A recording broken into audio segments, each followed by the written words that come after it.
Kobe Bryant said it best. It's like most people look at the top of the mountain and think, I'm not fucking climbing that thing. It's too big. But if you just put your head down and take the first step, you'll be surprised how quickly you reach the top of that mountain. I couldn't change my life because I didn't know who I was. How are you meant to play the game when you don't even know your own character? This game that you're talking about isn't about not having bad days or not feeling anger or not being stressed or not questioning things or not arguing with your wife. It's about, Do you wake up and in the first 5 seconds of your life, you feel happy? Do you feel good? Do you wake up and you're like, fuck yeah, this is my life. Let's go. life is challenging. Life will try to kill you. Life will destroy you. And that's why most people are average. But if you can look at life as a game that you're constantly leveling up in, and it's not hard or challenging, it's the next level, then you'll keep growing. I know I am special, but I didn't start like this. I was a broken little boy that could hardly get through a day. Dude, I remember waking up most days and just not wanting to live. How to rewire your mindset for massive success. I can assume that you have problems in your life. Maybe you're not where you want to be financially. Maybe your relationship isn't functioning with connection or love, or maybe you don't feel like you're good enough. You feel like you need more, you should be further ahead. All of these come down to one thing, and that's called limiting beliefs. Now, today, we had Travis Cochran come in, and he's absolutely changed the game for you if you want to level up in life. He talks about how these things are holding you back and gives you a step-by-step strategy on how you can remove these barriers and take your life to the next level. So if you want to be a better person, if you want to have more success, you're going to want to watch this one and write a bunch of notes. Now, also, if you're watching this, please make sure you subscribe and hit that bell icon. It allows us to have more guests coming on board with higher quality conversations to make your life better. So please, all I ask is that you hit subscribe, hit that bell icon, and we'll see you in the episode. Travis, brother, welcome to the Empowered Man podcast. You are helping so many people out there with what you teach and what you preach. So before I dive in, do you want to tell the audience at home, what do you actually do? Who are you? And what is your mission? Thank you, bro. I appreciate you having me here. It's been amazing so far. Obviously, having you on the podcast just before, we've gotten to know each other a little bit. For me, bro, in a really simple form, it's helping people understand their limiting beliefs within their unconscious mind that hold them back. So to simplify that, I'm sure there's people listening that have been in toxic relationships and they keep going back and they don't know why.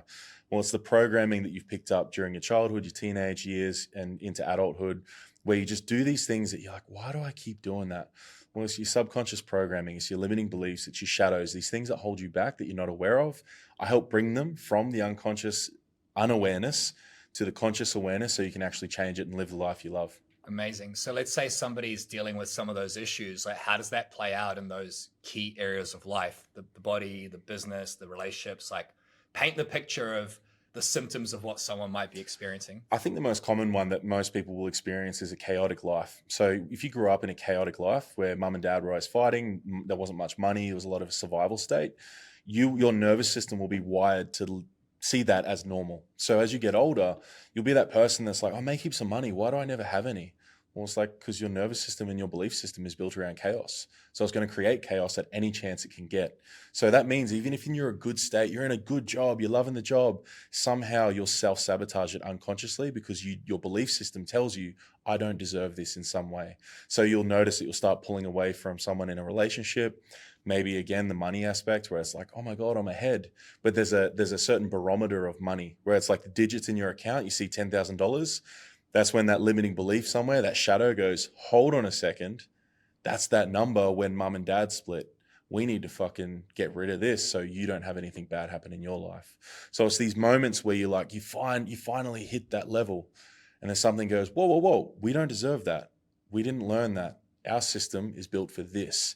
And it'll always take you back to that foundational thing that is safe for them. It's like, this feels comfortable. This is what we know. No matter what, people will always be pulled back to a familiar hell over an unfamiliar heaven. Okay, so for that familiar hell, that's something a lot of people can probably feel each day, but they're not really aware that it's happening. So how would you be aware that you're in that state? Is it like you don't have enough money or you're stopping yourself? Because a lot of high performers don't experience that, right? So there's probably different ways it plays out. How would you know that it's happening to you? A lot of the times bringing awareness to it is being able to actually just be with yourself. So you can actually start to see what's going on in your life. So I remember what you said in our podcast was like actually getting it down on paper. a pen to paper inventory of what's actually going on in your life where you can see, holy shit, I didn't even look at this before. So it's almost like giving yourself a picture of like, wow, okay, my blind spot is here. And the way I would say to people is like, when you're the pickle in the jar, it's really hard to see the label. So we need to take you out of the jar so you can see the fucking label. Yeah. Get you out of that jar, write down what's going on. Where do you feel stuck, or where do you feel stuck? Like that would probably be the easiest part. Is like most men are very logical. So they're like, I think this is what's going wrong. What if you get into your body, stop dissociating, get into your body and feel, where do you feel stuck in your body? Because your body's usually trying to tell you what's going wrong in life, right? Whether that's like, I feel unaligned when I'm with this person. Okay, well, there's probably something in that. I feel unaligned, or I feel weird, or I feel this bit of like shakiness when I'm at this job. Okay, well, maybe there's something there we need to look into. So it's almost like that process of getting into your body to feel the awareness of like what's wrong. That's probably the first step, because you can start to dig deeper into the mind there, but you have to see the mind first. Like you have to find out, what is that mind? What does it look like? Have you ever played a game called Fallout, or seen that game, Fallout? I've seen it. I haven't played it. So it's like these heaps of vaults around this map where you have to go in and discover. There's like gold, there's monsters, there's things you need to find these different vaults, because all these different vaults have different shadows in them. And again, you won't find them unless you're actually with yourself. Yeah. This modern day, Tony, I'm sure you see it. Most people are trying to suppress themselves with like scrolling, drinking, drugs, whatever they can get some dopamine from. Or work. Literally work, bro. Relationships, they'll lose themselves in a relationship. Tony Robbins says it, where it's like their table, the partner becomes the four legs of the table. So when the partner leaves, the table just fucking falls to the ground. Yeah. Where it's like, well, when was the last time you actually sat with yourself? When was the last time you literally sat in a chair and looked at the fucking wall for 5 minutes? You might actually see what's going on, because until you find that cave of your own, rather than trying to look in everyone else's and tell them what they're doing wrong, turn around, get that flashlight and actually start looking into your cave, and you'll start to discover what's actually going on. The misalignments, the little corners in the cave where it's like, oh my God, there's a gremlin in here. What the fuck is that? Oh, that's the belief system that dad never loved me, so I'm trying to prove him wrong with this business that's not working. So it's like all these different bits and pieces where if you actually sit with yourself or go down your own cave and feel into it, you'll start to see the misalignments, and you'll start to see where all those little monsters are hidden. Yeah, it sounds so simple in principle.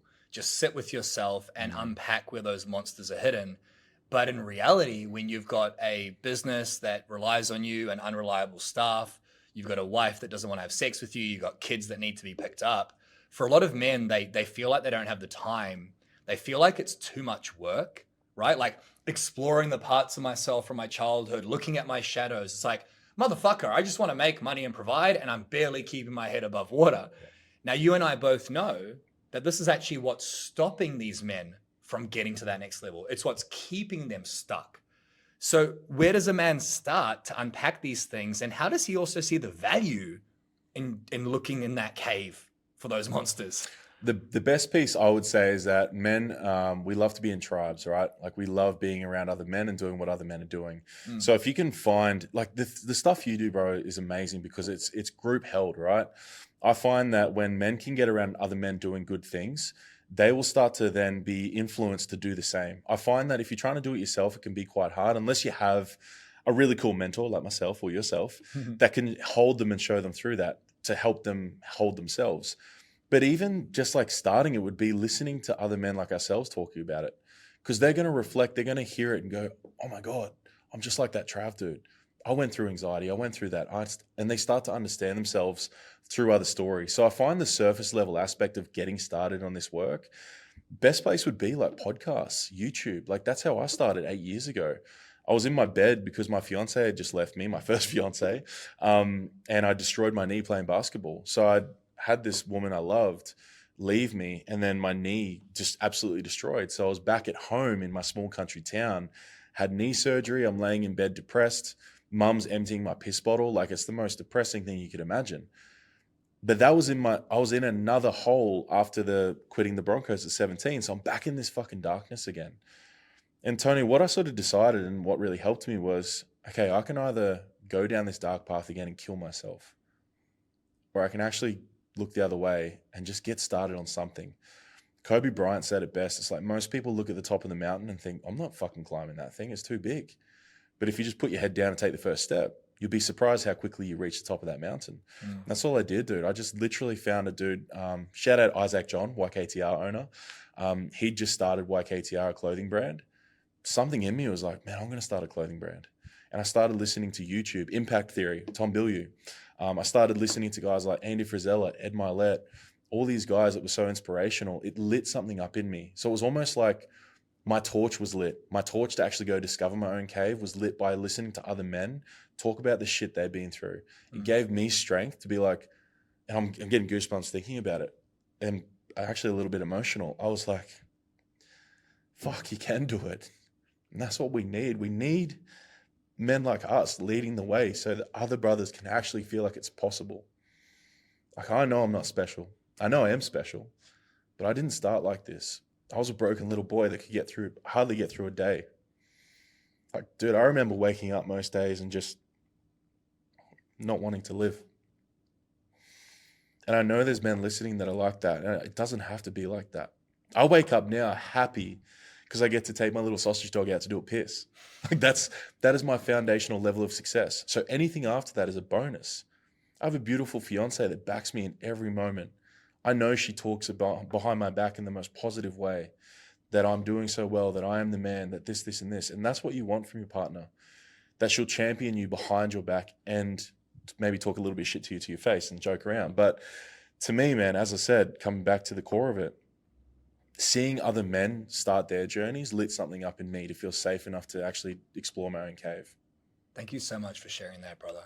And this is the vulnerability the world needs. Just really quickly, if you're getting value from this podcast episode, I'd appreciate a massive favor. If you're watching on YouTube, give this a thumbs up, or if you're listening on Spotify, Apple Podcasts, or any other platform, give this 5 stars. It helps us reach more men, keep more families together, and get better guests onto the show. So if you're getting value, all that I ask is you take 5 seconds to give it a thumbs up or 5 stars so we can help more people and keep delivering you epic value. There are so many men right now listening to this who aren't where they want to be.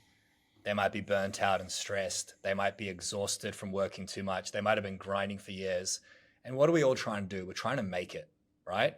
And what you had the courage to do was go, this isn't working. This reality, this world, this existence isn't working. I'm going to have the courage to choose something different.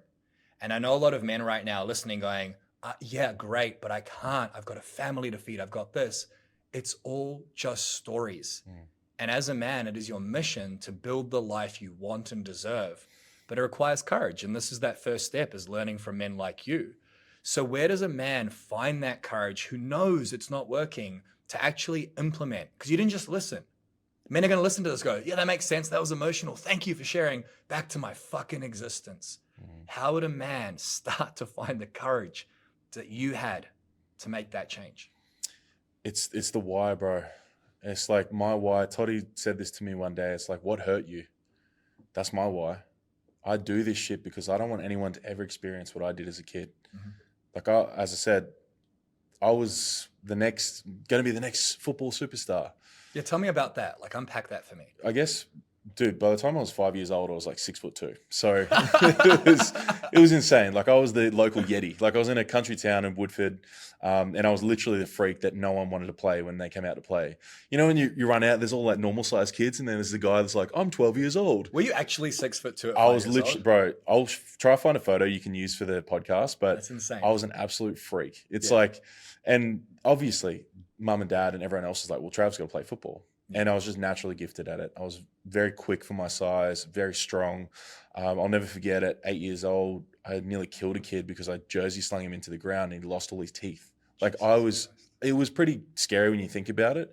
And that day, now that I say it, I've said this a few podcast episodes, but it comes out differently every time. What I learned that day was that I was so big and strong that I need to be small, because when I hurt that kid, all the parents were like, get that kid off the fucking field. He's too big. He can't be playing with my boys. So I literally learned in that moment, okay, well, I can't play to my full strength because I'm going to hurt people. So I was this giant kid my whole life. Like, I'm bigger than 99% of people that I walk in the room with.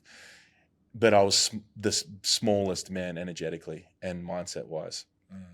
So I went through school, bro, getting bullied quite a bit, even though I was one of the footy boys, the popular kids, the jock. But I just didn't know how to stand up for myself. I was the nice guy. I'd learned that if I show my full potential, people leave me, people hate me. I went through an internal family systems process where only last year I discovered at 6 years old that when I played my first shit game of football, where I didn't score 3 tries and destroy people, I noticed Dad's energy was different towards me. He didn't love me as much. That's how I perceived it. And so that 6-year-old created a story that if I don't play well every single game, if I'm not always achieving and doing really well, no one loves me. So everything up until I was 33 years old was based on I need to perform or no one loves me. Do you know how much pressure that puts on yourself? That no wonder I had fucking anxiety, because everything I did was a performance. Even just showing up in a room, going into class, I was terrified. Like I said to you before, if I walk into a new space, I was so concerned, is everyone going to like me? Am I doing well enough? Did I leave an impression on them? Because if I didn't, they're not going to love me. That means I don't get love, which means I die. So my survival mechanism was I need to be the best at everything I do. If I wasn't, I'm going to die. So again, think about the things I had to experience to get to this point. Of course, my why now, the courage to keep going every day is like, I never want a kid to experience the shit I have. No way in hell. So men, to have courage to go down that cave while you're dealing with providing, probably being a father, being a husband, find the fucking why. Simon Sinek talks about it. Any why will move through any how. Every time. You've had days, Tony, I'm sure, where you're like, as you said before, bro, I don't want to get out of bed. But there's this fire in you that goes, you fucking get out of bed. You know why you're doing this. Get up. So we need to actually, that's the sitting with yourself. What actually lights you up? What could you talk about for hours and it feels like minutes go by? Then you start to feel that fire where you're like, okay, on those days where I don't want to do this, I just need to remember what actually lights me up and why the fuck I'm doing this. Because at the end of the day, bro, I've had moments where I've sat there literally just gaming or something and I'm sitting with a friend and I go, what is the meaning of any of this? What's the point of it all? What is the point of it all? Literally, what is the fucking point? Nothing if you don't want it to be. So why don't you make something of it? My grandfather passed away last year, and my grandmother, and a mate of mine who's 30 years old. Shout out to Jackson Tippett. All within 3 months, they all passed. It's a lot of grief. But what you just said before about the whole, like, break down how many years you actually have left. What sort of impact do you want to leave on this world? Everyone wants significance. I know that's what drives me. I want to be accepted. I want significance. I want impact. I want to be seen because I know when I'm seen, I'm helping. Like, of course I have to get on stages and speak. As much as it scares me, of course I have to do that because if I don't, that man, actually, this is it. Our friend Nerida, shout out to Nerida Bent. She said to me one day, bro, we had a call and we were talking about a few things and I told her how I had an opportunity to speak at the Broncos to do a public speaking gig. And she said, what'd you do with it? Oh, I didn't do anything. Why? I don't know. She said, how dare you? And just that thing, how dare you not show up, Trav, and you let your own bullshit get in the way of you giving a potentially life-changing conversation to those young men. Think about whoever was in there. Maybe they needed to hear your story to actually change the shit that's going on at home. Maybe one of them doesn't know how to be an emotionally stable partner for their partner. And if he's one of the best football players and he doesn't know how to come home and have a good relationship, how do you think that's affecting his game? So, Trav, you letting your own shit get in the way, how fucking dare you? And I've never forgotten that, bro. That was like 2 years ago, a year and a half ago. And those words always come up. If I try to make up some bullshit excuse not to go to the gym or show up for my partner or come to these podcasts, come down to Gold Coast for 2 days in an Airbnb and do all these other things.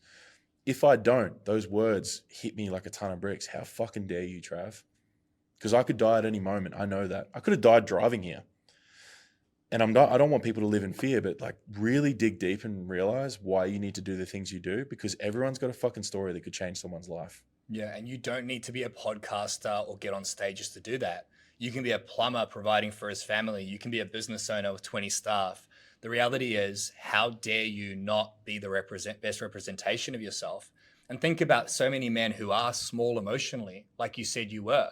There are men who are successful in business, number one player at the Broncos, but their marriage is fucked. And then their kids are seeing that. And how dare you not look in the mirror and go, this needs to fucking change. Most men wait until rock bottom before they change. So if you are a man listening to this right now and you know that you're winning at work, but emotionally at home, you're a fucking wreck, or you're winning in your marriage, but your business doesn't have the best version of you, think about who you're doing this for, man. Like, how dare you not be the best for yourself? Your children, your partner, your team, they deserve the best of you. And look, if we gave a shit about ourselves, we wouldn't get fat. We wouldn't procrastinate, but we don't care about ourselves. So attaching that why, like you said, to somebody around you is so fucking powerful. Now, you mentioned something else earlier, being seen. A lot of men don't feel seen, man. Like, I know so many times in my marriage, long, stressful day, working my ass off, come home, at war all fucking day. And home isn't peace, home's a war zone. My wife says, you're home late again as soon as I walk through the door. I don't feel seen. I don't feel appreciated. Talk to me about this problem with men where they aren't honored, they aren't seen, they aren't appreciated. Now, you and I both know it's because they're not showing up, right? But we go into this victim mentality. I'm not getting what I want. I'm not having the life I want. Life's hard. Life's unfair. And we don't feel seen, appreciated, or like life actually has meaning. Like, how do we navigate that as men? What's causing that? Great question, bro. I find from my experience for myself and the people that I support is that your external reality will be reflected by your internal reality. So if you can't even see yourself, why the fuck, how dare you expect anyone else to see you? If you can't look yourself in the mirror and say you're proud of yourself or know that you are trying to do better each day, how dare you expect anyone else to do the same for you? Because we sit from this really like, we expect other people to show up for us, but we're not even showing up for ourselves, as you said. Like every time your belief system that happens within your internal body, your internal mindset, your stories, will always be reflected externally. I've seen it, bro. My first development journey I went on was Bob Proctor. Talks about frequency. What frequency do you want to be on? People talk about it. It's like if you want that solidarity around you, become solid within yourself. Start to see yourself. Start to find gratitude in your daily habits. Start to look yourself in the mirror, in your little pull down ute mirror, and be like, yeah, I am the man. Maybe I can do this. And that starts to be reflected in other people, and they start going, maybe he can do this. Your wife starts to believe in you because you fucking believe in yourself. How dare you think that she has to back you and support you if you can't do it for yourself? Now, I know there's going to be men, like, because I was that man that couldn't do that. And I actually had a beautiful partner from 19 to 26, that first fiance. Bro, she showed up for me more than I could ever imagine. You know, she helped me through the darkest times, and she was my rock.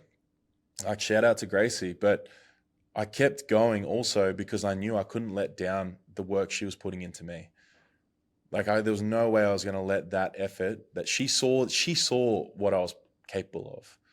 So if I had that someone believing in me, and that's probably a big piece, is that a lot of us are around people that probably don't see us in the light that we deserve. And you know, when you know what it's like, bro, when someone believes in you more than you believe in yourself, eventually you take that on.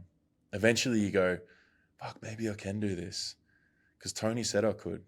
Tony sees me. Tony believes in me.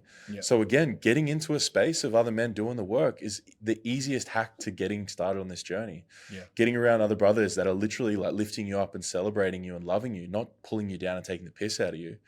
I still feel there's a little bit of space for taking the piss. It's healthy. Of course. Banter's healthy. Banter's good, but there's a difference between some bloke that you tell them about a celebration that you just had and they just put you down straight away. Yeah. You know, like we said, the tall poppy syndrome. One of my mates in a recent podcast said it's crazy that we live in a country where tall poppies are illegal, but we let tall ones grow and cut them down. You know, it's like even New Zealand, bro. New Zealand's worse for it too. We're terrible here. We bring each other down and we don't hold any space. Somebody will put up a video about how depressed they are and people will comment, kill yourself. Yeah. And it's because hurt people hurt people. I want to come back to this I am the man principle because I agree with you. How can you possibly expect your team, your partner, your children to see you, respect you, and appreciate you if you don't respect yourself? And we don't respect ourselves. We go to the bottom of the barrel. We sacrifice for the pursuit of success. Now, I believe I am the man is definitely a step, but the caveat to that is you can't just say it. You got to back it, right? So I am the man, then you yell at your kids. No, you're fucking not. You put that window down. I am the man. I'm going to crush it at work today. You don't. No, you're fucking not. Now, you're allowed to make mistakes, but you got to take the actions to become that man. And this idea of seeing yourself, Like, think about how many men just don't do anything for themselves and then they wonder why their world isn't where it needs to be. You can be successful in business without respecting yourself. You can be successful in your marriage, but how long for? How long for before it begins to break? And the consequences of it breaking are fucking huge. Oh, dude, I seen it in one of my clients. He's had one of the biggest businesses in Australia, and he sold it before he started working with me, and he'd lost himself. He literally typed into Google, "How do I find myself?" He found me on the 20th page because my page looked a bit cool. I had like a little cartoon character and shit. He said, "That's what stood out. You look different to everyone else." And I worked with him for 6 months, and now he's creating another retail store that's going to change the world. It's literally going to change the game in health. But we only were able to do that because it helped him find himself through having fun. I literally asked him, like, "Dude, what do you do for fun?" So I don't know. Well, fuck. How about you start to actually find those things that light you up? How about you actually start to connect with your partner a bit more in different ways, rather than just the typical old come home, watch TV, have some dinner. Like, when was the last time you guys actually, like you've said, have a little date, go out and have some fun, go on a trip? Like, you're literally multi-millionaire. How are you not having more fun and getting around and doing your thing? And I think in finding those things that light you up, you find yourself. Like, for me, I always try to have much fun as I can, because when that little boy gets lit up, that energy gets lit up. It's almost like that little boy within the suit of armor, it's activated. So like my big suit of armor, the Trav, the 6'5", 145 kilo man, is always controlled by the little boy within him. And that little boy needs to be looked after. I've worked on many different versions of him. The 0 to 8, where it's like the little boy, the subconscious is built and all those things. But then the 9 to 16-year-old teenager that was very angry, a lot of anger. I had to deal with that anger. And it was through becoming mates with my monster and understanding my darkness. Because I think a lot of men, and you've probably seen it, bro, you hear the same old thing. "I'm not an angry guy." Bullshit. I know you're an angry guy. Every man has anger within them, but a lot of us were suppressed as little boys because when we tried to express it, we were told to go to our room. And then that anger just bubbles beneath the surface. And it usually tends to leak out in the suppressing actions, where it's like drinking, drugs, alcohol, porn, gambling, all the things to avoid this bubbling underneath surface lava in this volcano, where it's like, dude, driving home from work one day, you had a tough day at work, or you're dealing with some shit right now. How about you scream out in your ute? Chuck some music on, have a scream, get it out of your body. So it's like coming back to those core principles of keeping it simple as well, having some fun, expressing the emotions, feeling yourself, seeing yourself, looking yourself in the mirror, because I bet there's a lot of blokes that can't even look themselves in the mirror. Yeah, they can't. They feel like they hate the man staring back at them, but they'll never admit it. Yeah. I'm successful. Everyone looks up to me. Brother, you don't even love yourself. And this idea of screaming into a pillow or screaming out loud, if you're listening to this right now and you're a man who's struggling or finding life challenging, go and grab a pillow right fucking now, pause this podcast after my next sentence, and scream into that fucker as loud as you can and see what happens. Now, so many men will go, "Can't do it." So many men, when you ask them, how do you have fun? What do you do for fun? Instantly. And I used to be this guy, say things like, "Trav, you don't get it. I got 3 kids to look after. I got a team of 30. I'm short-staffed." And we instantly go, this is why it won't work. Trav gave you the keys. What do you do for fun? How do you have a fulfilled life? Mate, can't do that. Working too hard. This is where those limiting beliefs come in, right? So there are so many men who listen to these podcasts. You're dropping gold. Understand yourself. Have fun. See yourself. Respect yourself. Be better. Write down what's not working, and they've already got a preloaded reason for why it won't fucking work. Yet, their marriage is fucked, they're stressed out, they have no time, they are living in literal hell. How does that person unpack those beliefs? Because that's your specialty. You're the mindset guy. So it's really the core of it all, bro, is coming to terms with it. Like you said, really looking at all parts of you, because there's so many men I find, and this is why we lead to such a high suicide rate, is the shame spirals we put themselves in. Every man is like, "Oh, I'm a piece of shit because I did this. I'm a piece of shit because I did that. I shouldn't be working so much. I should have been nicer. I shouldn't be drinking." And then we do it anyway. They should all over themselves. Yeah. And it's like, well, what if you actually started to find what works for you? Because what we said before, we give meaning to everything, but nothing actually means anything until you want it to mean something. So for me, like, I look at all these gurus, coaches, myself, like podcasters, YouTube, everyone's got something to say, right? There's always like, this is what it is, this is what it isn't. It's like, well, what is it? What is it and what isn't it to you?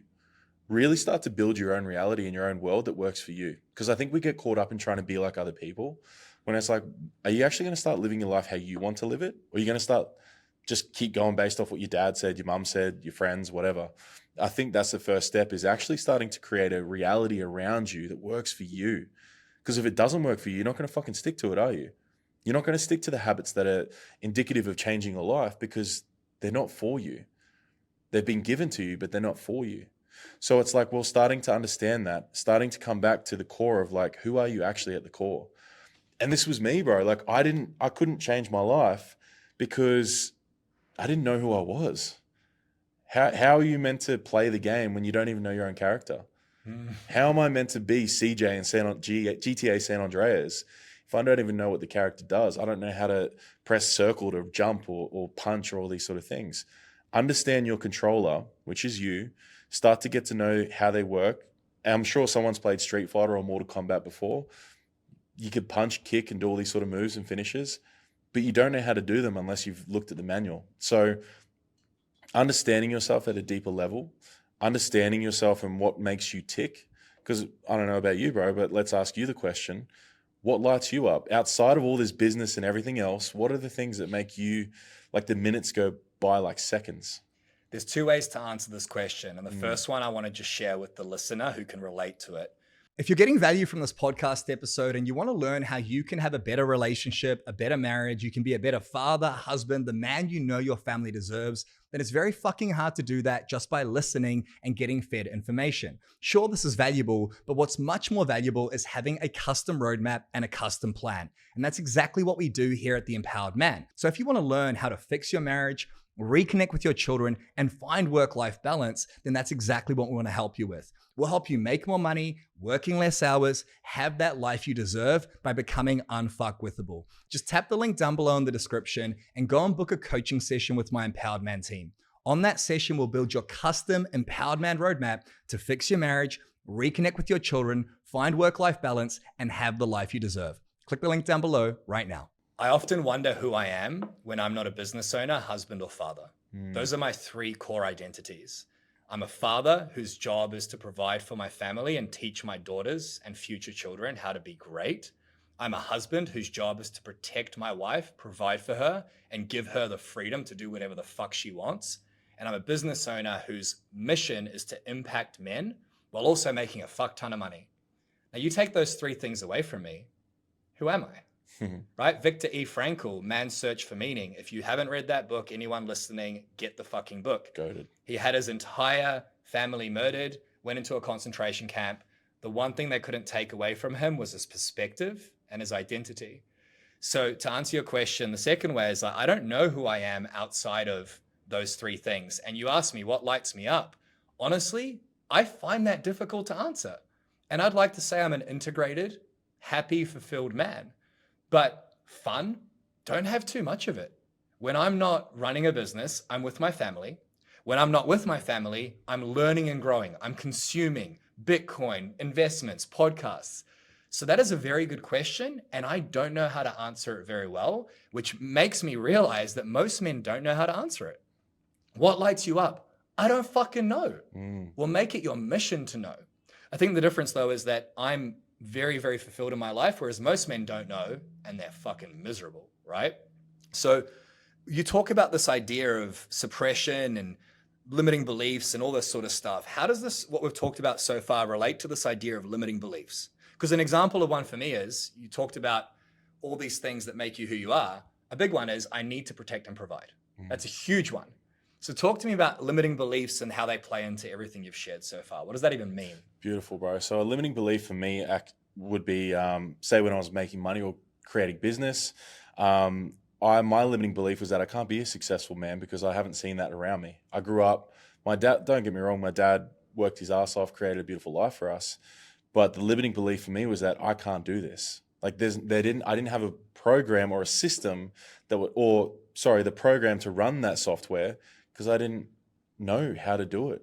So I had to build that by getting around other men or other women and seeing that how to do that. So it was kind of like replicating those around me, but getting around and seeing it. So If you're only shown one way your entire life, that's going to be shown as the way to do it. That's your belief. That's your belief system. Mm-hmm. This is how it's done. It only becomes limiting when it doesn't let you go to the next level, right? So if I want to become a 6-figure business owner, I have to start changing those limiting beliefs that tell me that I can't be that. So I've got that limiting belief in the past where it's like money meant more responsibility and it took away time from me. That was a limiting belief. So it was like, well, that's not the fucking case at all. It gives me more time, more freedom to do the things I love. So I had to shift that. I had to challenge it. So it's like catching those limiting beliefs in the moment, looking at them for what they really are, and then rewiring it. So that's how you sort of flip it. You need to challenge it, because until you can see it and challenge it, it's going to run your whole programming for the rest of your life. Like a limiting belief that I can't have a healthy relationship. Like, how many men believe that a normal relationship is constant fighting and arguing?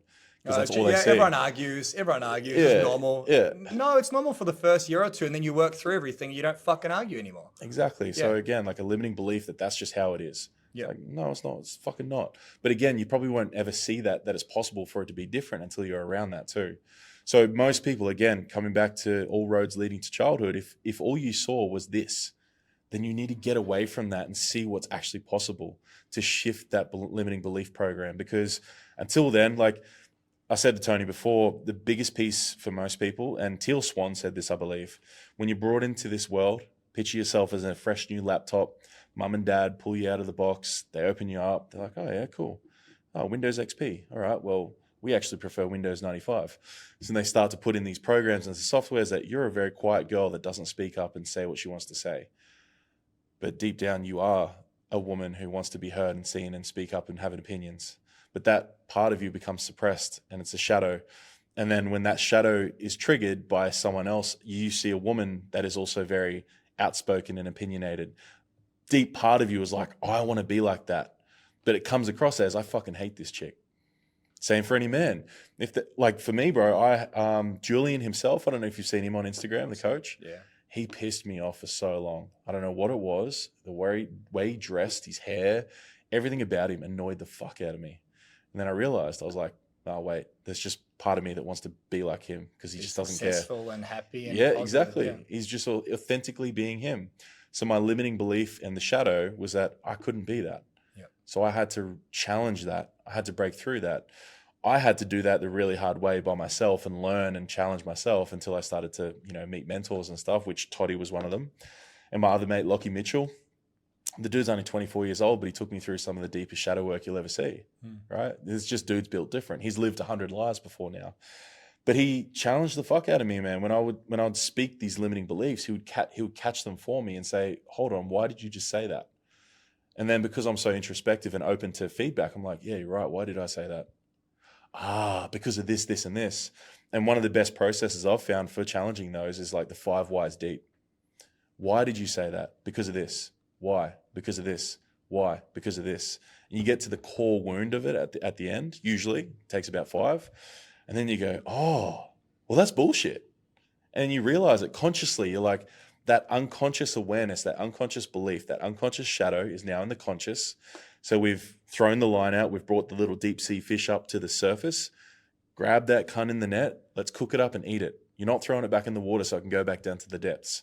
We need to consciously get rid of it and rewire it. Otherwise, it's going to stay the same. This is so true because this destroys the lives of men, but it also helps them build their kingdom.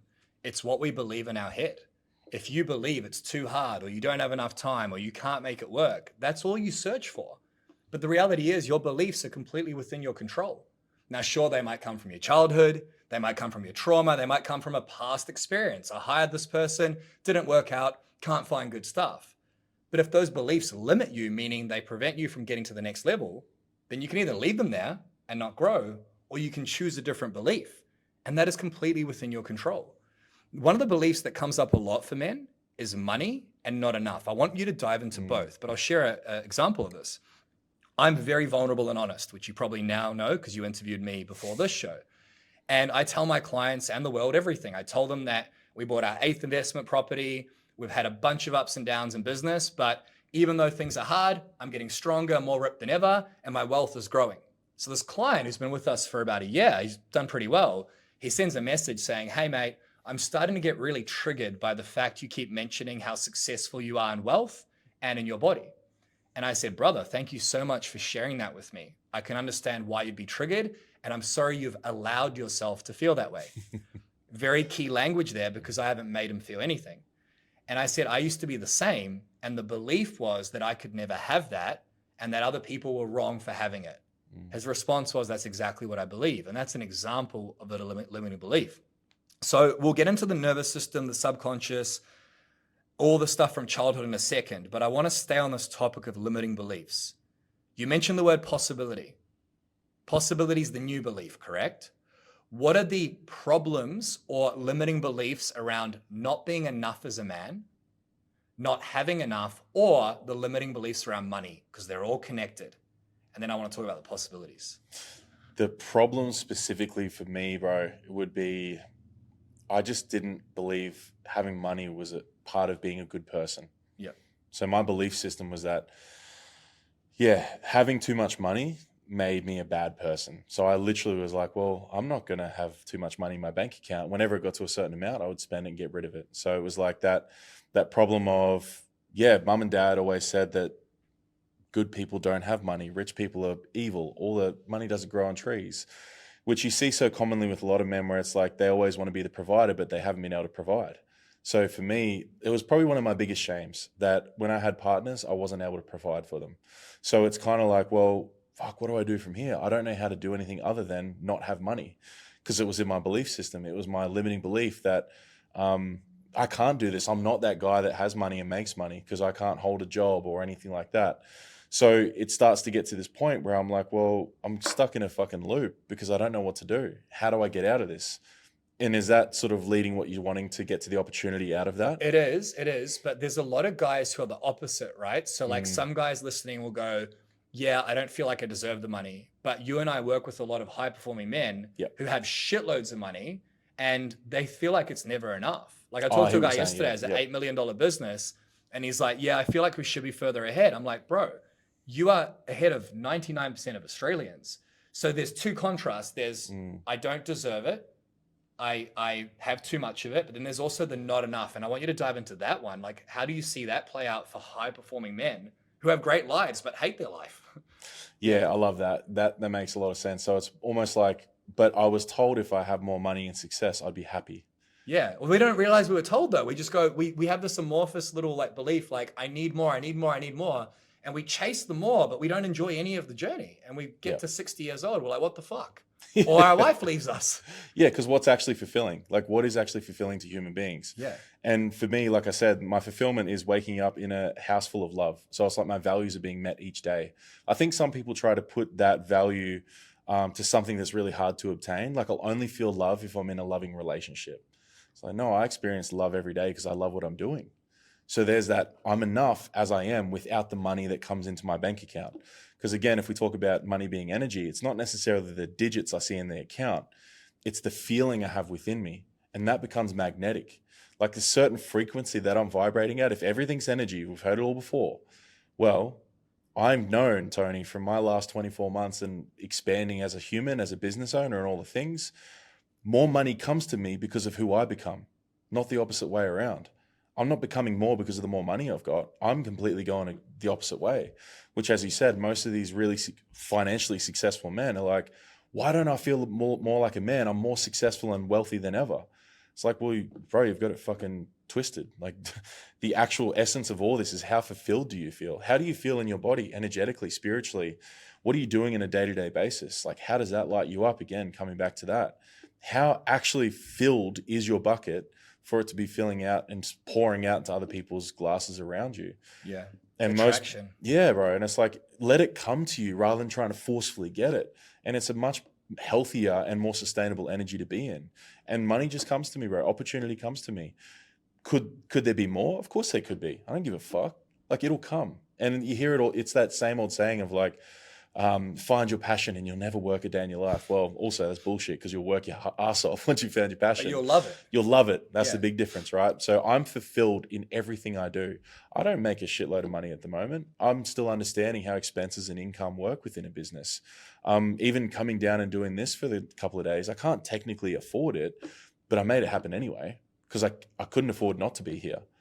Like that's my bits and pieces. It's like, I'm not looking at the digits that come into my account. I'm feeling in my body. How do I feel? How do I feel coming to Tony's podcast and getting on and doing this and having this amazing conversation? I feel wealthy as hell. I feel rich as fuck. I feel like I'm a $50 million business owner. So whenever that money comes, it's already happened. It's going to take time. It's going to take systems. It's going to take the human experience to catch up with the soul experience. And that's what I've created. It's this, whatever this thing is that lives within this giant meat sack, he is some beast, bro. Like he's already happening. Like my timelines are in place. At some point, as I said to you before, 10 years down the track, I want to be like the Tim Grover coaching an NBA player or something. That version of me already exists somewhere in a parallel universe or on the timeline that's not what they tell us it is.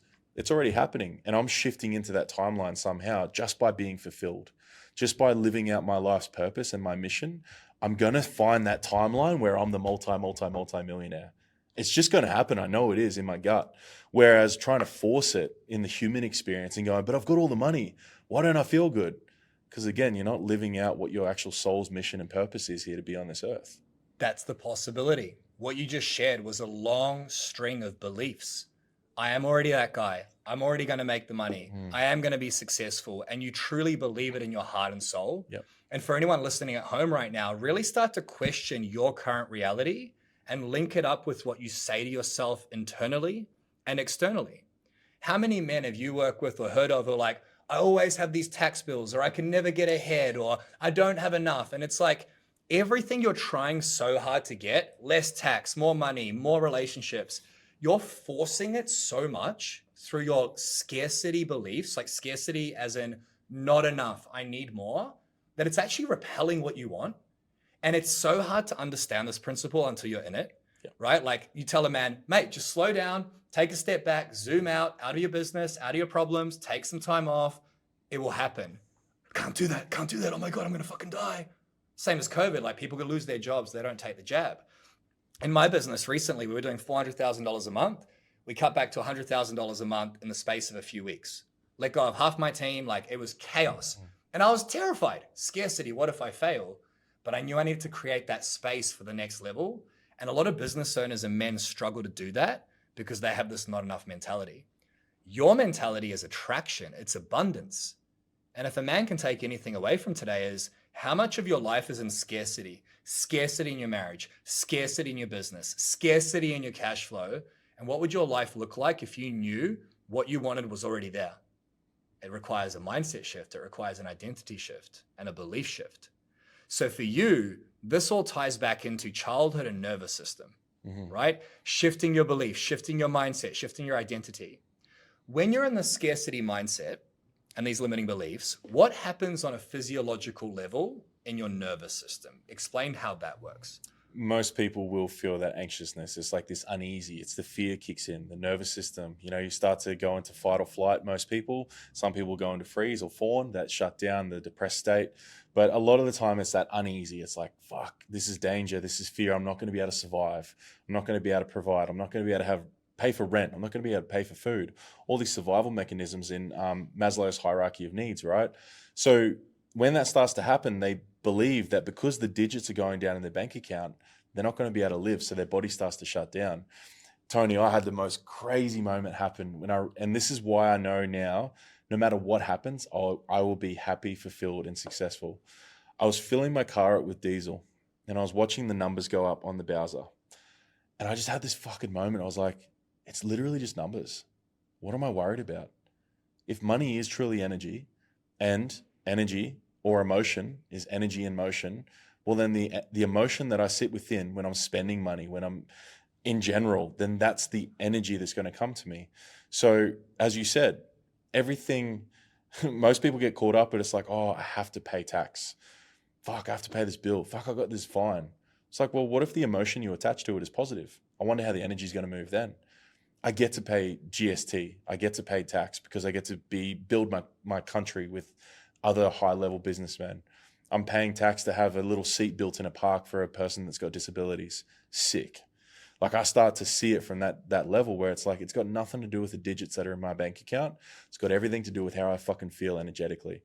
Do I feel fulfilled? How do I feel pumping this diesel into my bloody car? I feel good, man, because I can do this. So the emotion that's attached to me walking into that Shell service station and transferring the digits, I feel good because it's got nothing to do with them. Oh, I got to pay. Fuck, diesel's so expensive. No, it's not, bro. Like I get to go from A to B. Sick. Like how good is Yeah, that? it's a lot cheaper than walking everywhere. Yeah, like Time is money. and look, I love nice cars, but I also am grateful for the car I have. Like it's a Pajero. Like it gets me, it's big enough for me to fit in somehow, just. And it's this level of like, where is your financial barometer for you to feel good? Why does it have to be, what's your oh shit number?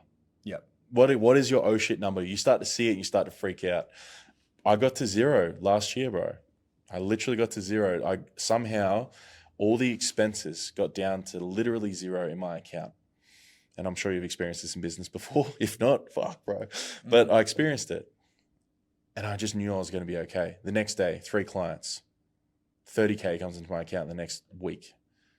Of course it was okay. Of course it all worked out because that's what I fucking believe. Yeah, you believed it and you created it. Yeah, you are the creator. Yeah, rather than the opposite way around. So it's like, again, for anyone listening, you're probably hearing all this mumbo jumbo. Like, yeah, it's easy for you to say, right. No, really and truly, if you can start to believe that you can attract anything, any opportunities, any human, good people, money, anything, it will come to you.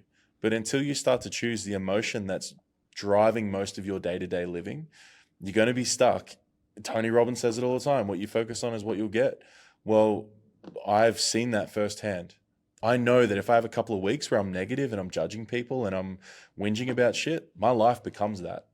But then when I go to having my morning rituals, dude, I did it the other day. I put it on my stories where I was just like doing a full like Native American like breath and like, I'm abundant, I'm amazing, I'm love. A client comes into my DMs in the next 20 minutes. Done, signed. Yeah. Like, it's just too real for me to not say that these are the experiences that are possible for everyone. I just had a client, female client. Last year, we helped her make, in the first 2 weeks of working together this year, she made more in the first month than she did that entire year. Because she fucking started to believe in herself. She had belief that she was worthy of being a $200,000, $300,000 a year business, where beforehand, none of that existed. Her nervous system had no capacity to get to that level of energetics and emotional well-being of feeling like I am worthy of this and I can do this. And of course, things have shifted straight away. Of course they have, because your perspective is power.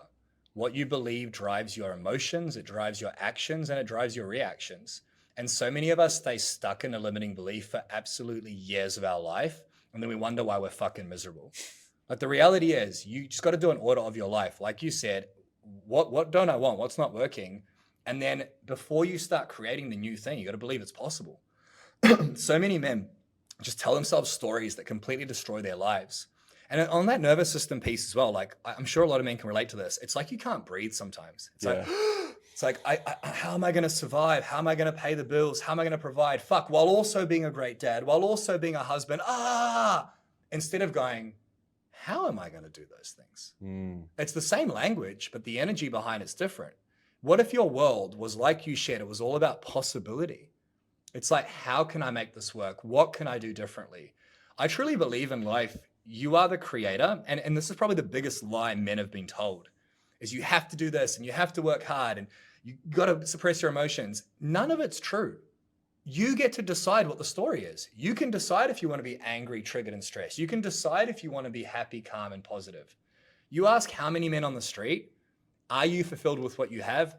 0 say yes. You just said, I know I've got everything I need. So it's like, how can I achieve more while having everything I need? That is a mindset shift. And that starts with your nervous system. Talk to me about how the subconscious and cool young plays into this. Like, and I want you to share this from the frame of like a guy who's working hard, trying to provide, doing his best, and all this makes sense. And he knows that his mindset's fucked and he needs to focus on what he wants, but he's just drowning. He's in that lone wolf mentality. How does he start to unpack his subconscious? Explain that for me. Beautiful, bro. I love the way you frame these questions. So getting really specific, I've recently had a client who's gone through this exact process. So his wife actually retired him So she's very successful in business, and he's able to stop work and become a father, a full-time present father. Now, you'd think that, oh, well, he's got the life now. He doesn't have to stress about providing all these other things. But actually having the provider label stripped away from him stressed him out more than ever. That would destroy me, yeah. Yeah, dude. Like, imagine the beliefs he's had to let go of, because his father was a very hardworking man, very successful. So he believed that his only worth was how much money can he provide to the family. Stressed him the fuck out, bro. Yeah, it's like his whole world fell apart.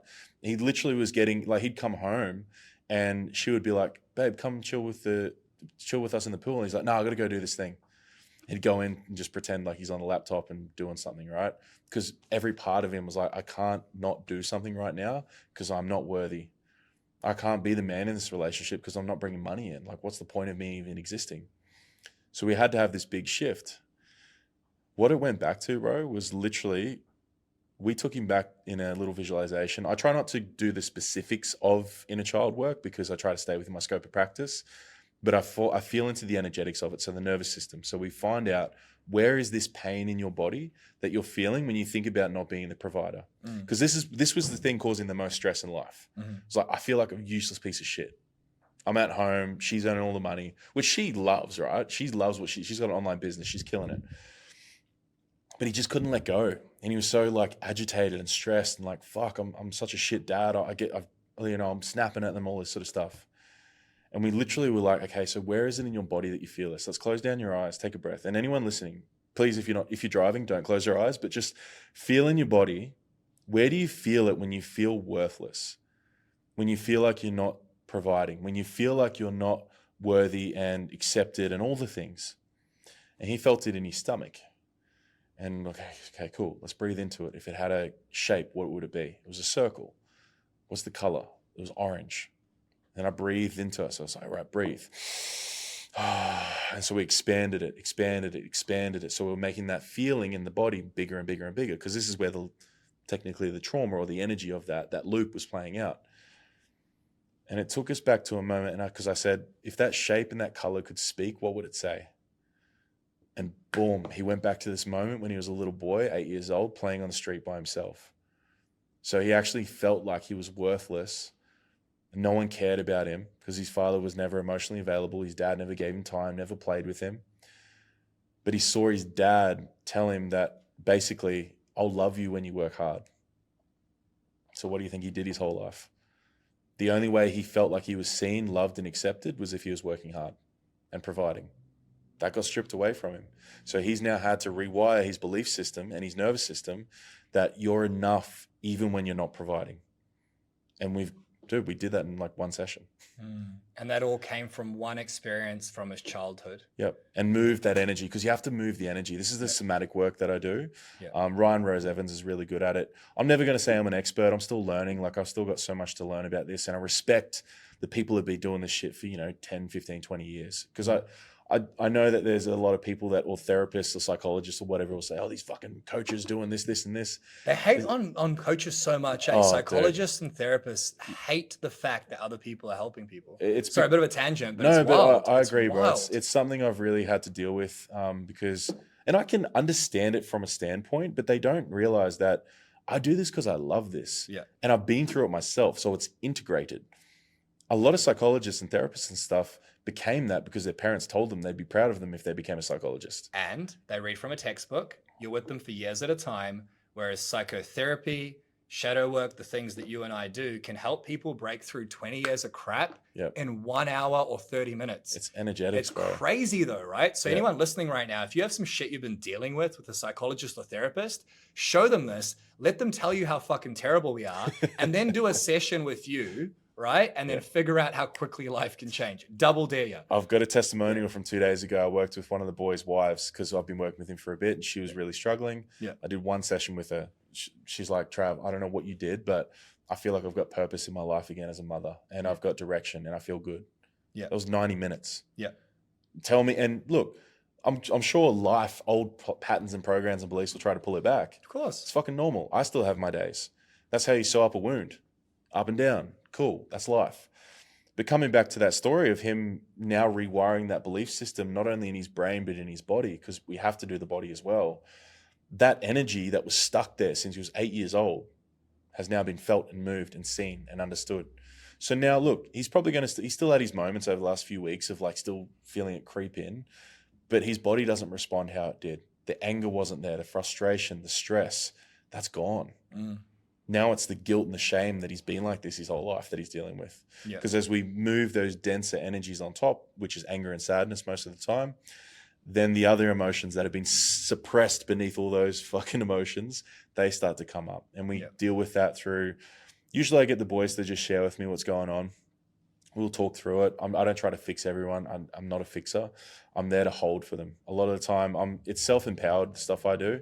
I'll ask you a question for you to realize it yourself. I'm not going to tell you what it is. I will when I need to. But most of the time, it's like, well, what do you feel it is, bro? Oh, yeah, you're right. It's this, this, and this. Like, cool, great. And then all of a sudden, we've shifted that energy. So again, to make it really practical for a really stressed out dude, find out what it actually is, where that energy is coming from. Why do you feel stressed? Why are you angry? What is it on a deeper level that makes you feel this way on a daily basis? Because it's not money. It's usually not the fucking thing. The thing is not the thing. It's something 5 wires deep. What's the core wound? Like our mate Rye, his core wound of abandonment. He now helps men with that because it's his biggest core wound. Usually your biggest core wound is your greatest work. My core wound, there's a few, but it was a piece of wanting to fit in and being seen as normal. I've never been normal, bro. Everywhere I walk in, I look different. So I've always stood out, but I never was able to own the size of myself. Now, energetically and belief system-wise, I do. I fill out this meat sack with all those belief systems and strengths and groundedness as the warrior and the king archetype that I've become. But it took a long fucking time. But it's through this shadow work, looking in my cave and finding that so that this version of myself can handle that, can handle new levels of problems. Because when you got big problems, you know you're doing something right? So true. And ultimately, it comes down to understanding yourself on the deepest level possible. A lot of men might listen to this and go like, well, this is pretty intense. It's pretty woo-woo. Like, I'm just trying to do my best here. What do you mean core wounds and childhood? But I can speak into my experience with this. It wasn't until I unpacked the shit holding me back from my childhood, the way I operated with stress, the way I did anger, the way I got upset at my wife or my daughters. It wasn't until I did those things that my business skyrocketed and went to the next level. It wasn't until I did those things that I, for the first time in my life, can sit here and say, even though I have so many challenges, I'm not stressed. Like, I'm good. I'm truly at peace. My peace score is like an 8 out of 10. We track it every day in my business. And most men can't say they have that. You know, my stress, I've spent 32 years of my life. I'm 33, coached thousands of men. And up until 32 years old, stress was my major operating system. I needed to be stressed. I'd get myself stressed and I could feel myself aging and wasting away. And I thought that was how you did business. What I realized was I saw my mother constantly stressed. She's always stressed to this day, stressed about money, stressed about this. I'm like, holy shit, this isn't me. This stress is a pattern I picked up from my mother. When it comes to anger, up until recently, I was an angry fuck. I yell at my daughter, feel like a piece of shit. Get angry at my team for not performing, feel like a piece of shit. They get angry at me. That was my father, right? That was him in a nutshell. Now, a lot of men are going to go, well, yeah, I'm different, Tony. I had a great upbringing. I had this, I had that. We talk a lot about childhood wounds and shadows on this podcast. You're sharing gold here. How does a man find those parts of himself? And another question for you is, are there people who don't have to do that work? Right? Because I feel like everyone I talk to about this topic, it's like, you need to find your wounds. You need to find your shadow. Narratives like huge on it. Everyone's fucked up. It's like, is that really true? Right? So does everyone need to do this work? And for the ones who do need to do the work, how do you go diving into these dark fucking caves and finding these monsters? Like it's a very loaded question. But I love the question though, because I agree, bro. I don't think anyone has to do anything. Okay. Like at the core of anything, I'm such a believer in just like, find the thing that works for you. What's useful to you? Yeah. Like I've got a mate who's one of the most successful businessmen I know. And he's like that, bro. He's like, I don't really have childhood trauma, Trav. And in saying that, it's like you got the little T's and big T's. And for him... What does that mean? Sorry, little T's and big T's. The big T's might be like, say, sexual abuse and things like that. Traumas. Big traumas, yeah. And then your little T's might be, oh, dad worked so hard, he was never around. Okay.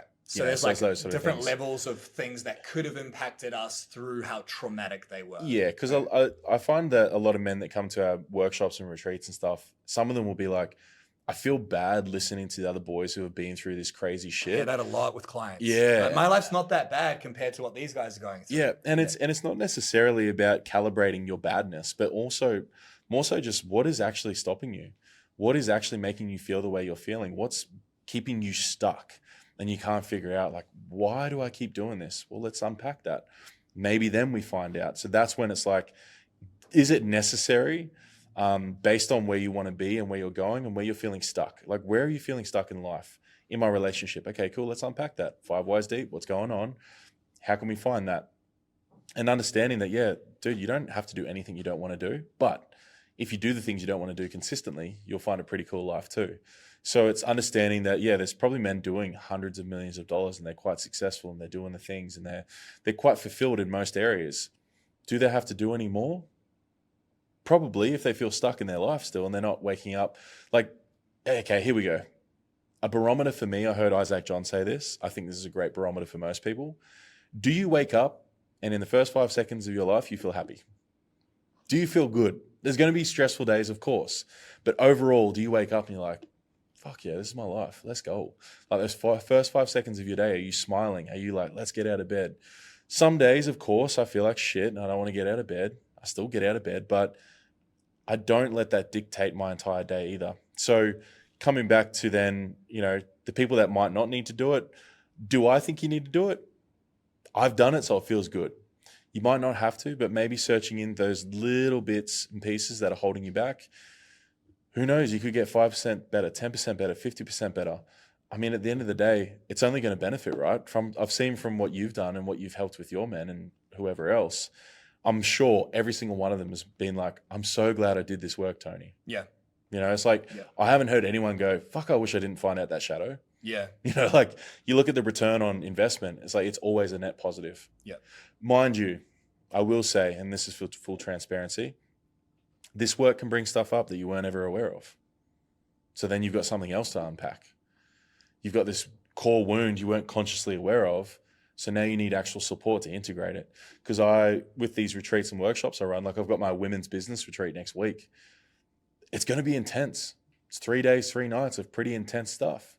We might uncover something that they need support with. So I always offer a 6-week program after the retreat as well to support them in whatever's we've brought up, whatever we've uncovered. Let's integrate it. Let's support you. Let's give you processes and systems to deal with it. And out the other side, you'll become better. So I guess to answer that in a long-winded way again, do you need to do this stuff? No. Should you do it? Fucking oath. Because it's been nothing but positive for my life.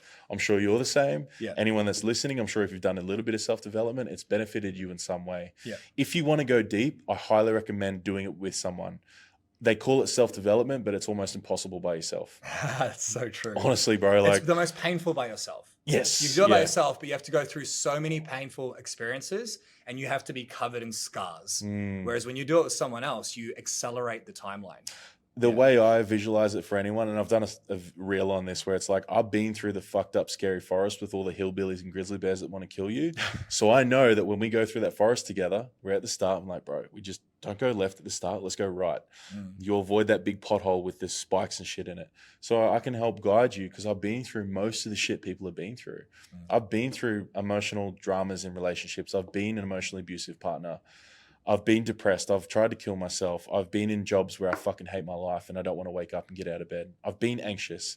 I've been the guy that can barely sit there with my best mate because I'm so awkward. I don't know how to talk to him. But that was because I had this fear of, am I enough? Will I be funny enough today? It was like a performance. I had all these masks on. So most people that come to me, I've lived their experience. So I know how to move through it. So how much better and safer do you feel doing this work with someone who's already done it and they've come out the other side and they've got everything that you want? Would you not pay them whatever you fucking can to be there? Well, you get to, because that is the number one priority, is upgrading yourself. And if you think about it, so many of us hide from these parts of ourselves that we know are there. You mentioned if you do this sort of work, like if you have problems, that's when you should do the work. Let's unpack it. Should you do this work or Yes. not? Yeah. Probably. Why? Because there are things that aren't working in your life. So that's the determinant whether or not you should explore this option. Work on your shadow, work on your limiting beliefs, work on yourself, work on your nervous system. Why? Because shit isn't working, right? Taking it a step further, if you work on it, you might release some shit you weren't aware of. Holy shit, this is affecting why I work too much. Holy shit, this is why I'm a cunt towards my family. But this is the kicker. If you don't unpack it, does it still exist? Absolutely. It doesn't exist in front of you like a mirror, but it still exists. It's still there. It's like men who are like, I don't want to talk to my wife about whether she loves me or not, because if I do, she might leave. It's already in her head that she might leave. All you're doing is sweeping it under the rug. So realistically, if you're listening to this right now and you're resonating with your words, and you know there are limiting beliefs and things holding you back from the next level, you get to make a decision. Do I keep playing small? Do I keep staying at this level in my business with this sort of marriage, with this sort of relationship? Or do I rise to another level? And that rising is scary. That rising is difficult. You know what else is difficult? Fucking divorce, suicide, not reaching your potential, looking back 40 years from now and going, fuck, I could have been someone different. A really powerful frame that helps me a lot, man, is you talked about getting up and within the first 5 seconds, being happy and loving life. I didn't have that for a while. Now, the way I look at life, and it's only recent, is every problem or challenge is an opportunity to learn and grow. Okay? Team member quits. Fuck, you feel the anger. Fuck, cunt. Ugh. All right, how have I allowed this? How can I learn and grow? Boom, don't make the same mistake. Every argument with your wife. I hate you. All right, let's resolve this. What can we learn? How can we grow? We don't have the same argument. If everyone here could just look at life that way, oh my God, it'd be so different. Bro, the curious before furious. It's like the little bit of furious will come out 100%. Like no matter what, road rage is going to kick up at some point in Australia here. That's okay. But how quickly do you... How can you come back to like, maybe their dad just died. Yeah. Maybe something awful just happened. Maybe they just got fired at work. Yeah. Because you don't have to feel what you're feeling. Yeah. You are choosing to feel it. Like it's, I can't, like, I know this now, but obviously I didn't when I was younger. But again, a reason to do the thing. Well, how about you don't have to let anger ruin your entire day? It ruins you for maybe 2 seconds. Yeah, that thing that happened, the car. Yeah. You take it all the way. You tell everyone about it at work. Just and then fucking idiot. Yeah. You make it exist for longer than it does. But it's not just the car. It's everything. Yeah. Every problem is like that. And for me, it's like, what are you doing versus who are you being? If you can be that person who just is unfuckwithable, magic begins to happen. It's so powerful. Chris Griffin, bro, I can't remember his mentor, but he says it's like the be, do, have rather than the have, do, be or something like that. So it's like be the person that has all that and does those things. So create your core identity, which is what Toddy talks about. Who are you? Like, who are you actually at the core of everything? That should determine what you do, rather than trying to do these things as you're still the same person that doesn't do those things. Yeah. Because those habits aren't going to stick. Like for me, example, I don't run. I'm too fucking big. Maybe that's a limiting belief. I don't know. It's not good for my knees. But if I tried to go for 5K runs every day, I'm probably not going to stick to it. Yeah. Play basketball every day? Fucking oath, because I love basketball. And it's not as bad on my knees. I can play some ball, shoot some hoops, get some cardio in. I'm sweet. Ride a bike? Yeah, I can do that because I'm the guy that does that. Whereas if I try to become something because I'm watching everyone else, everyone's in run clubs and shit now, I probably won't do it because it's not who I want to be, and that's okay. I think it's really coming to the core of being okay with who you want to be too, not based off who. Society is very indicative, I feel, for a lot of men. They feel they have to wear a certain thing, be a certain thing, do a certain thing to be accepted. When it's like, no, what's the fuck is the point of being accepted for someone you're not actually like who you are? Like only recently, bro, I said to you before, I love freestyle rap. But I've actually started posting videos on my stories on Instagram of me actually freestyle rapping in my car and stuff. I never felt comfortable to do that because I always thought, oh, people are going to judge me. I'm a coach. I can't be freestyle rapping to Wu-Tang or something like that. It's like, fuck that. That's what makes me me. Yeah. That's why people will want to work with me because I am different. I'm very different. I'm weird as hell. And weird, if you look at the actual etymology of it, means take control of your destiny. W-Y-R-D, weird. It is literally, the meaning of it at the core is to take control of your destiny. So you're only weird because you're actually being who you want to be. That's why people look at you and go, I don't like this guy, he's weird. Because he's not like you. And that fucking freaks you out because you want to be like you and he triggers you because he's being himself. That's why I trigger so many people. Dude, when I first started doing this stuff and getting on socials, I pissed off so many of my football mates. But I know deep down, a lot of them are ex-football players that actually want to be doing different to what they're doing now, and they're not. Shout out to them. I love them, and I'll always have my hand out for them to ask me for help. But dude, none of my best mates or even my family asked me for help. That hurts. Knowing that I could literally change their life in an hour if they listen to my support and everything, but they don't ask for it, that fucking hurts. Yeah, there's a barrier between family members and loved ones. It's so dude. weird, eh? It's like white noise. They Yeah. don't want to hear it from you. And I get it. Like I can understand that, but it's really hard to stand idly by and watching people you love do stupid shit. Yeah. But people will only change when they want to change. And coming back to what you asked before, just to make this really tangible for anyone, because there's probably a lot of men listening that are like, yeah, but I'm good. Like I'm pretty good most days. Like you said, they're the ones that usually need the most help. And a friend of mine who's very successful in business, we talk a lot. She's like, Trav, I feel like I need to do a tech talk with you. I just feel a bit off lately. I'm like, cool. Intuitively, we discovered that she wasn't growing in her social media numbers because deep down from a teenage age, if she ever tried to stand up or be bigger than the rest of the group, she got shut down and kicked out. So that little girl is still playing out now when she's in her late 20s, that if she becomes bigger or better than any of her other friends who are in business and on socials, the little girl believed that she'll get shunned and kicked out. So energetically and belief system wise, she was holding herself back in her success because the little girl believed if you become bigger than everyone else, they'll leave you. So think about that on a level. If you're really good right now and you're like, oh, business is doing well, the relationship's doing well, but you don't have any mates, maybe that's something to look into. Or you're not having fun. Not having fun. You don't feel good most days. You don't feel lit up. You don't feel, because like a normal feeling for me now, bro, is like I'm smiling most times. I'm G'd up. I'm having fun. I'm listening to music. I'm dancing. I'm having sick conversations with clients. I'm posting content where I'm just vibing. That gets to be a normality for you if you choose to. But I think the average now is what we go on. Yeah. You know, like the average testosterone level. It's fucking shit now because back in the, like, 20, 30 years ago, it was around about 600 or 700. Yeah. Now it's like, 300's all right. It was terrible. Yeah. Yeah. It's funny because I says to my clients, like, what is the life that you want to live and what is normal? And normal for most people is shit marriage, no energy, burnt out, stressed, exhausted, work all the time. And that's normal. And then I say to them, well, how many days a month do you feel fucking on fire? 2, 3, 5. And these are guys who are doing the work. And I'm like, I feel good 28 out of 30 days a month. And on the 29th and 30th day that I don't feel well, whether it's at the start or the end of the month, I get over it very quickly. I work through it. And this game that you're talking about isn't about not having bad days or not feeling anger or not being stressed or not questioning things or not arguing with your wife. It's about how quickly do you work through it and come back to the baseline? And how does the baseline become smiling, happy, loving life? Because you said, who do you want to be? There's a lot of listeners right now who want to be the provider, who want to be the father, who want to be the husband, who want to have a body, who want to have the wealth.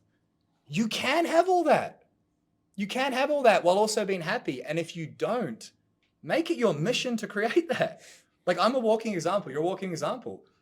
4 years ago, I wanted to kill myself. I jumped off a fucking balcony.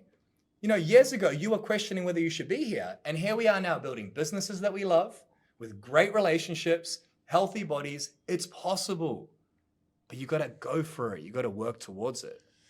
Yeah, bro. Well said. Sorry, go ahead. I was just going to say, yeah, 4 years ago for me too. It sounds like 2020. 2020 was mine, like COVID, when all that bullshit came through. Yeah. My partner at the time was Canadian. She got kicked out of the country or left out of the country. Yeah. I didn't know if I was ever going to see her again. Yeah. So I went into like panic attacks, depression again. And I ran into a mate of mine now, Jordan Potts, incredible dude. And he introduced me to Wim Hof breathing and ice baths. And that is literally where I was like, holy shit, there's more to life. And I started going down the government loops and like all the rabbit holes and like, oh my God, the Matrix, you know, all the things. But that's what led me to doing this now. And I realized like, yeah, I can have any life I want. No one gets to fucking dictate what I do and how I do it. Yeah. It's literally up to me. And that's like, take control of your own life. Because people are sitting here, and I said this to a client recently, and it really landed for him. He was telling me some bullshit stories. I was like, all right, bro. So you're telling me that if you're a game character, if you're a character in a game right now, someone else has control of your controller. They're the ones with their hands on the joysticks and stuff, are they? He's like, oh, nah, well, fucking take the thing, put it in your hands, and know that that is you. Like, you're literally letting someone else move you around in your own game Yeah. when you can grab the controller and actually do it for yourself. And that's overcoming the parenthood programming, the traumas, the beliefs. A lot of kids have got trauma from school. They were bullied a lot and they had to fit in, because if you didn't fit in, you died. So it's like, understanding all these things will help you literally take control of your own controller, and you can go out, and if anyone's played those RPG games or GTA or whatever, you can literally go and take whatever you want. A new car. Please don't kill anyone, but you can like go have whatever you want, dress however you want, get any haircut you want, look however you want. You can get jacked or be fat. I don't really care. As long as you're fulfilled in your life and the people around you are benefiting from you benefiting. Awesome. Yeah, life is a video game, and you get to level up in every area, your relationships, your health, your wealth, and you don't have to. You don't need to beat the next boss. You don't need to level up your character. But if you do, it's quite fulfilling. Like, it unlocks new things. So much more fun. This is sort of kind of relevant to this, and then I want to finish with Rewire. I found a book recently recommended to me by Audible. Are you a gamer? You play video games? Big time, bro, yeah. Me too. I love Diablo. Like, that was my jam. Nice, Diablo 2. Level up your character. For anyone listening right now thinking I'm a fucking idiot, hear me out, okay? So the reason I love these video games is because you start at level 1. So let's say you're born and you have nothing. You have no gear, no stats. Rags on your back. And then you go and fight monsters. So the monsters are the world, the breakups, the bullying, the stress in business. And each challenge, each monster, each quest levels up your character. You get more strength, more intelligence, wisdom. You put on better gear, for example, the car, the watch, the holiday. And it's all done through grinding, through challenge, right? Now, there's this book that I found called Dungeon Crawler Carl. Have you heard of it? Oh, no. Swear to God, I've read a lot of books. Favorite book I've listened to 2 books in the last 3 days. And basically this guy, I don't want to ruin the plot, but the world basically ends and he gets put into this video game, but it's life or death, right? I won't spoil it for you, but every element of what I love, I think you'll fall in love with. I'm already like, let's go. It's honestly, it's the best thing ever. Any gamer, like Dungeon Crawler Carl. Anyway, long story short, this is the way life is. Life is challenging. Life will try to kill you. Life will destroy you. And that's why most people are average. That's why most people don't have the wealth. They don't have the great marriage.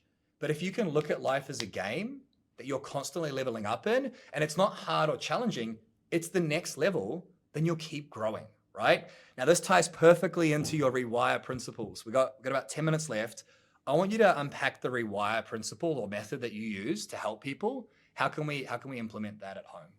Beautiful, bro. Yeah, I'm going to get that book I'll straight send it away. to you right after, bro. Honestly, it's like, I cannot believe how much I love it. Yeah, and I guess, well, the Rewire is based on that. Is like, how can you actually up-level your character? But it's, first of all, like, how can we bring it back to the baseline of step 1, level 1? Strip all the armor off and all the weapons and skills you've already learned. Because that's like, for me, it's like unplugging. So unplugging the programs. Let's take out the old programs that weren't working. So we're going to unplug. Then we're rewiring. So we're rewiring. We're taking new plugs, putting into new places with new beliefs and programming. So we're bringing in new armors, new skill, new weapons, all these sort of things. And then we're unleashing into the world as that new character, as that new version. Because clearly the version before was fucking struggling to kill the bosses and the monsters and everything getting around, right? This new motherfucker that comes out with these new skills, new armor, new weapons, whole different beast. He can kill that level 5 boss that he couldn't kill before. He can handle that little side mission for that old lady that needs you to go kill that cat that's a monster or something like that. Because you've got the abilities and the knowledge to do so. But the only way you do that is through finding out who you actually are. So starting to understand yourself, what are the programs? Because if you don't know what the programs are, you can't rewire them. So how do you find them? Well, it's that self-inquiry, sitting with self, starting to feel into where are those energy blocks around certain emotions. How can you find out about yourself? Through literally writing on a bit of paper. Who am I? Like, I've found one of the most powerful processes, bro. Weird that emotion comes up for this one, because I saw someone last night go through it. Dear mum. And that's all they have to start with. And then their body just unleashes. I hate the way you used to do this. And it's sort of like, get the anger out. Get the, fuck you for never showing up for me. I always want them to come back to love. I feel like love's the only really beneficial energy around that sort of stuff. Because if you hold on to resentment and hatred towards them, you're not going to be able to move forward. So it's like getting it on paper, seeing it for what it is. That is the core principle of Rewire. Is like, I find with men especially, when it's out of here and onto here, and you can visually see it and almost like kinesthetically feel it, that's when you start to see it for what it actually is. Because until the pickle's out of the jar and you're seeing the labels for what it is, you're not going to be able to tear that shit off and put a new one on. So really starting to see what are the things, the program's holding you back, and how. So really sort of the what and the how. The why, like why do you have them in your life? Like what is this stuff and what do you keep it there for? I don't know if you've heard of a book called Existential Kink before. So a lot of people have these kinks. Secretly deep down, you love that thing. You love being a victim because it gives you this. You love being broke because people look after you. You get support from your friends and always like there because you're broke and struggling all the time. Or you love being that grinder because it gives you significance and you think you're the man. Correct. Everything else you're the hustler. I'm the hustler. Yeah, I'm always busy. Yeah. It's like, well, what do you get from that? Yeah. Well, you some sort of admiration or something like that, right? Yeah. So it's like really starting to see all the programs for what they are, why do you love them, understanding them. And then the processes of rewiring, dude, is a lot of like shadow work, which would be the questioning, so the inquiry. So there might be a deeper question around money. What do you believe about money? Finish this sentence. What do you believe about money? And they might have evil comes up. Like, oh, why is that? And we go deeper on that. So it's like start to go deeper on that cave. We found that vault. Let's go deeper in the cave. Start to understand then, okay, well, how do we rewire it? Well, you can only rewire it if you see it. You have to be aware of it to be able to rewire it. So bringing the programs to the surface, bringing them up, going through those processes of visualization, feeling it, somatically feeling it, really sitting with it, because I find that if you can't sit with it, you can't move through it. Like you've had those days, bro, I'm sure, where you just feel like a bag of dicks. Yeah. I've found that the best thing for me is just to be in it. Some days I'm like, the negativity, so hard to do. Yeah, don't try to fix it or change it. Like, I'm feeling angry today. I'm just gonna sit in it instead of I'm fucking angry that I'm angry. I remember Toddy saying that when you really sit in anger, you'll actually feel sick. Yeah. You'll genuinely feel like you want to vomit. If you really sit through it and be in it, that's how you feel shit. I'm sure a lot of men have heard the old, like, you got to feel it. You got to feel it to heal it. Like, what is actually feeling it? It was like, it's actually being in it. What is the shame cycle you're being in? It's not saying like stay in bed and feel like a fucking useless prick or whatever, but it's like actually feeling it for what it is. Because in the feeling, you're going to be given the secret to what's been hidden there the whole time. It's kind of like my mentor said in our chat, that tiger that pops up out of the sand in, oh my God, what's the name of it? Aladdin, the tiger that pops up. It's like when that tiger will only pop up if you actually sit with it. If you actually go to the spot and sit with it, find it in the body, let it come up. What has it got to say to you? What does that thing need to say to you to tell you that you've been avoiding this whole time? So again, awareness, we found the thing. Why is it there? What does it give us? And then to rewire it, we start installing new programs, but you only do that through new habits. You've heard the thing where it's like 21 days of shifting it. Again, awareness, find it. What do we get from it? Okay, let's change it by doing something new. So become aware of it, challenge it, do something new. That's a very simple way to put it. Obviously, I've probably made it super complicated, but essentially start getting shit down on paper. A really basic form would be start writing. Journaling is probably one of the most powerful things. I'm sure you get a lot of your men to do it in their First program. thing we teach our clients. You have to, bro. Yeah. You have to become inquisitive about who you are and why you do what you do. Yeah. And then you'll start to see it. And when you can see it, you start to change it, and you can start to challenge it, and then you start to challenge it, and then things will start to rewire themselves because you're choosing to do so consciously. But if you don't consciously see the unconscious programs, they're never going to change, are they? Yeah. So it's like finding them, challenging them, changing them. Yeah, and making that commitment. Do the commit, and it's hard. Like, don't get me wrong, consistency for me has been quite tough. Yeah. Whether it's the autism or not, I don't know. But I'll never, as I said, let a label control me. Yeah. How can I get better then? Well, I have to set fucking alarms on my watch and phone. Every like couple of hours, it's like, don't forget, in 2 hours you got a call. Yeah. That's just what I have to be at. I have to remind myself to do those things. So start to implement these little tools, tips, and tactics that can help you stay on track. But at the end of the day, bro, like, to make this journey way easier, guys, just get a fucking coach, get a mentor, get a coach, get in a group of men. I think being around other men with accountability buddies will help you stay on track, because you don't want to let the boys down. Yeah. You don't want to let them down. You don't want to let your family down. You don't want to let the people around you down. And I will say, even if you're single, think about at your job how you're leaking onto other people too. Yeah. Someone is being affected by your bullshit. So if you're not going to do it for yourself, do it for someone else first until you find yourself worthy of doing it for you. Love that so much. Brother, where can people find you and connect with you? The main one would be Instagram, bro, the technician. So, and then the podcast is called The Mindset Technician, as we spoke about before. Yeah. I realize people probably think I work on cars or something. So, The Mindset Technician for YouTube and Spotify and Apple. Yeah.